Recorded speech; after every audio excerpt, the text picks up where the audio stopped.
माहितीये की एसपी साहेबांनी सांगत असताना लोकांना हेही सांगितलेलं आहे की सौरभ तिथं नव्हता, तो कारखाना होता, नंतर घरी होता, हे सीसीटीव्ही तिथं केलेलं आहे. त्यामुळे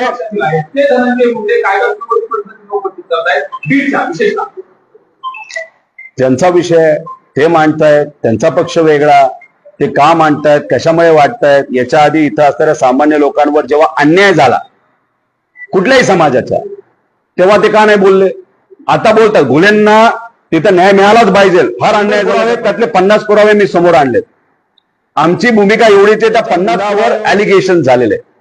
आता ॲलिगेशन बऱ्याच लोकांची चर्चा केल्यानंतर राजकीय दृष्टिकोनातून झालंय असं काही लोकांची चर्चा आहे. पण तरी सांगतो की कृपा करून याच्यामध्ये कुणीही राजकारण करू नये. जे कोणी जबाबदार असतील, जे काय असेल, खासदारांची भूमिका तीच आहे. जे प्रकरण झालं घुले परिवाराबरोबर आम्ही आहोत, त्यांना न्याय मिळाला पाहिजे अशी आमच्या सगळ्यांची भूमिका आहे. न्याय मिळत असताना फक्त या जिल्ह्यामध्ये अजून एक गोष्ट फार प्रामुख्याने होते, न्याय देताना उशीर होतो.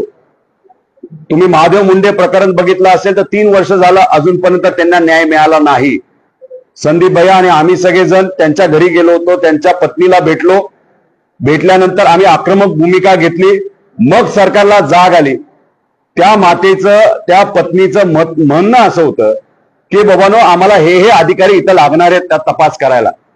पण दुर्दैवाने ते अधिकारी दिले जात नव्हते. पोलीस स्टेशनला गेल्यानंतर सुद्धा त्यांना ऐकलं जात नव्हतं. ते आत्महत्या करण्याचा प्रयत्न पोलीस स्टेशनला महादेव मुंडेंच्या पत्नीने केलेला, हे तुम्हाला आपल्या सगळ्यांना माहिती आहे. अशा परिस्थितीमध्ये आम्ही गेल्यानंतर सरकारला जाग आल्यानंतर रात्री त्यांना बोलवलं. दुसऱ्या दिवशी जे अधिकारी त्या मातेने, त्या पत्नीने तिथं मागितले त्यांना तिथं ते मिळाले. संतोष देशमुखच्या बाबतीत काय झालं? संत गतीने सगळं चाललंय. त्याच्याच बरोबर आहे जे महादेव प्रकरण आहे, मुंडे प्रकरण, त्याच्यात तुम्ही बघितलं तर तपास पोलिसांकडे होता. आता पोलीस म्हणायला लागले आम्हाला काहीच सापडेना. आम्ही अनेक लोकांना बोललो, आता दिला तपास सीआयडी कडे. आता सीआयडी कशा पद्धतीने काम करतं आम्हाला माहिती ना. अजितदादांच्या बाबतीतलं प्रकरण हे आम्हाला माहिती, सीआयडी काहीच काम करत नाही. म्हणजे इथं फक्त कुठं काय डिले केला जातो. त्यामुळे गुन्हे प्रकरणाच्या बाबतीत सुद्धा डिले होऊ नये अशी आमच्या सगळ्यांची मागणी आहे. परत एकदा अजून एक गोष्ट सांगतो की कृपा करून याच्यामध्ये कुणीही राजकारण करू नये. जे कोणी जबाबदार असतील, जे काय असेल, खासदारांची भूमिका तीच आहे, आमची भूमिका तीच आहे, इथे असणाऱ्या प्रत्येक व्यक्तीची भूमिका तीच आहे. स्वच्छ पद्धतीने, पारदर्शक पद्धतीने याच्यामध्ये लक्ष दिलं गेलं पाहिजे. सगळ्या गोष्टी तुम्ही तिथं बघा. आता आज खासदार इथे न येण्याचं कारण त्यांच्या मुलावर ॲलिगेशन झालेले. आता ॲलिगेशन बऱ्याच लोकांची चर्चा केल्यानंतर राजकीय दृष्टिकोनातून झालंय असं काही लोकांची चर्चा आहे. पण तरी सुद्धा इथले खासदार प्रामाणिकपणे त्यांच्या मुलाला सांगून आता एसआयटीची जी चौकशी, तिथं तो त्याचं नाव काय, सौरभ हा आता पोलिसांच्या समोर जाऊन तिथं जबाब देणार आहे. आणि मला हे माहितीये की एसपी साहेबांनी सांगत असताना लोकांना हेही सांगितलेलं आहे की सौरभ तिथं नव्हता, तो कारखाना होता, नंतर घरी होता, हे सीसीटीव्ही तिथं केलेलं आहे. त्यामुळे हे जे काय आकडेवारी मी सांगितले सर्व जाती धर्माचे आहेत. याच्यात राजकीय भूमिका कुणी घेऊ नये. कुठलाही सामान्य व्यक्तीवर अन्याय झाला असेल तर त्या व्यक्तीला न्याय मिळालाच पाहिजे. पण ते करत असताना उगाच राजकारण याच्यामध्ये कुणी केलं तर हे लोकही खपून येणार नाही आणि आम्ही तिथं खपून येणार नाही. पण गरीबाला न्याय मिळाला पाहिजे, घुले परिवाराला न्याय मिळाला पाहिजे, संतोष देशमुख परिवाराला न्याय मिळाला पाहिजे, महादेव मुंडे प्रकरणामध्ये न्याय मिळाला पाहिजे. आणि ही जी आकडेवारी मी सांगितली, प्रत्येक व्यक्तीला न्याय मिळाला पाहिजे अशी आमच्या सगळ्यांची भूमिका आहे.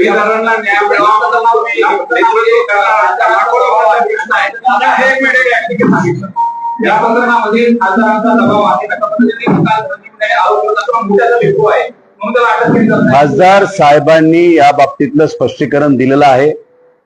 त्याच्याच बरोबर सौरभ काय पळून गेलेला नाही. ज्या लोकांनी मर्डर केला पोलिसांनी सगळ्या लोकांना ताब्यात घेतलेलं आहे. संतोष देशमुखांच्या प्रकरणाच्या बाबतीत काही लोक फरार आहेत, हे माहिती आहे आपल्याला. किती वर्ष झालं फरार आहेत. महादेव मुंडेच्या बाबतीत मर्डर तर झालाय आणि हवेतून कुणी येऊन मर्डर केलेला नाही, त्याच्याबद्दल तर कुणीच सापडेना. आणि मग याच्यात तुम्ही भूमिका घेत असताना मोठ्याचं पद, पण मोठ्याचं पोर आता पोलीस स्टेशनला चाललंय ना, तिथं बोलतंय ना पोलीस स्टेशन बरोबर, पोलिसांची संवाद साधते, चर्चा होते. ही भूमिका महत्वाची आहे. त्यामुळे बघा, काही लोक राजकीय दृष्टिकोनातून जर बोलत असतील, हे करत असतील, ते करत असतील, हे योग्य नाही. माझं मत काय आहे, आम्ही लढणार आहोत.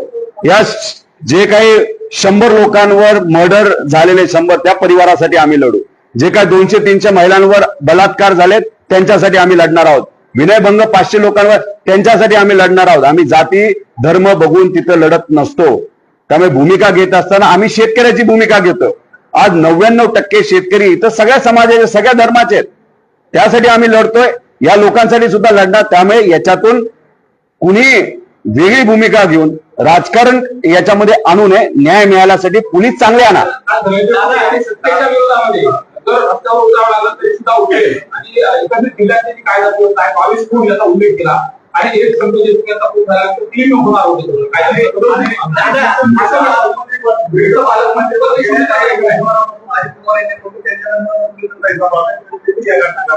माझं मत असं आहे, आकडेवारी बद्दल बोलत असताना वर्षाची आकडेवारी कशाला काढताय? आपण 10 वर्षाची आकडेवारी काढू की किती मर्डर झाले, किती विनयभंग झाले, किती बलात्कार झाले. 10 वर्षाच्या आकडेवारीवर आपण तिथं बोलू. अशा प्रकारची गुन्हेगारी फक्त बीड जिल्ह्यातच नाही झाला, संपूर्ण महाराष्ट्रामध्ये प्रचंड प्रमाणात बलात्कार बीड जिल्ह्याला बदनाम करू नका. हे महाराष्ट्रभरची आकडेवारी माझ्याकडे आणि मोठ्या वृत्तपत्रामध्ये छापून आलेली आहे. साहेब एक सांगतो साहेब ऐका, इथं कोणालाही बदनाम करण्याचं आपण काम करत नाही. तुम्ही मला सांगा, आपल्या परिवारातला एखाद्या, आता दादा आज आमच्यात आहेत का, पण एखादा व्यक्ती आपल्यातून गेल्यानंतर परिवारावर काय होतं हे आम्हाला माहिती आहे. त्यामुळे हे जी आकडेवारी मी सांगितली हे गरिबाची भूमिका मांडतोय. श्रीमंताची माणसं मेली नाहीत, गरिबाची मेली आहेत. सगळ्या जाती धर्माची इथं मेलेली आहेत, त्यांना मारलं गेलं आहे. मग यांना न्याय कोण देणार? महादेव मुंडे काय श्रीमंत होता का? संतोष देशमुख काय चुकीच्या प्रवृत्तीचा व्यक्ती होता का? मग यांच्यावर अन्याय झाला, त्यामुळे एक मर्डर असू का 1000 मर्डर असू, मर्डर हा मर्डर असतो. एक बलात्कार असू का 1000 बलात्कार असू, ते बलात्कार म्हणजे बलात्कार असतात.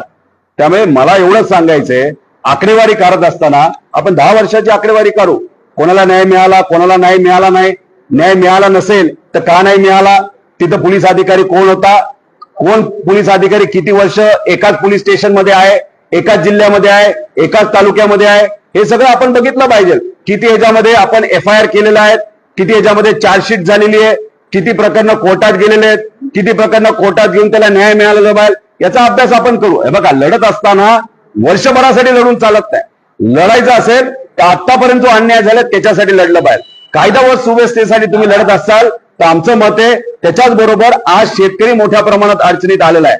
2020 चे पैसे अजूनपर्यंत 850 कोटी बीड जिल्ह्याचे मिळाले नाही, त्यासाठी आपण लढूया. त्याच्याच बरोबर आता जो अन्याय झालेला आहे या शेतकऱ्यांवर, त्यांना पीक विम्याचे पैसे मिळाले नाही, त्यासाठी आपण लढूया. त्यामुळे आमची भूमिका समावेशक आहे, सगळ्यांना न्याय मिळाला पाहिजे अशी आमची भूमिका आहे.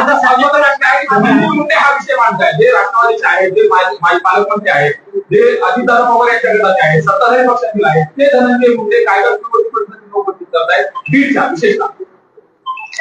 त्यांचा विषय ते मांडतायत, त्यांचा पक्ष वेगळा, ते का मांडतायत, कशामुळे वाटतायत. याच्या आधी इथं असणाऱ्या सामान्य लोकांवर जेव्हा अन्याय झाला कुठल्याही समाजाचा, तेव्हा ते का नाही बोलले? आता बोलतात. घुलेंना तिथं न्याय मिळालाच पाहिजे, फार अन्याय झाला त्या परिवाराबरोबर. महादेव मुंडेवर तिथं अन्याय झालाय, संतोष देशमुखवर अन्याय झालाय, परभणीमध्ये तिथं सूर्यवंशींवर अन्याय झालेला आहे. या सगळ्या लोकांना न्याय मिळाला पाहिजे. फक्त भूमिका घेत असताना समावेशक भूमिका घेणं फार महत्वाचं आहे. सगळ्यांना न्याय तिथं मिळाला पाहिजे असं आमच्या सगळ्यांचं तिथं मत आहे. सध्याचं राजकारण पाहता या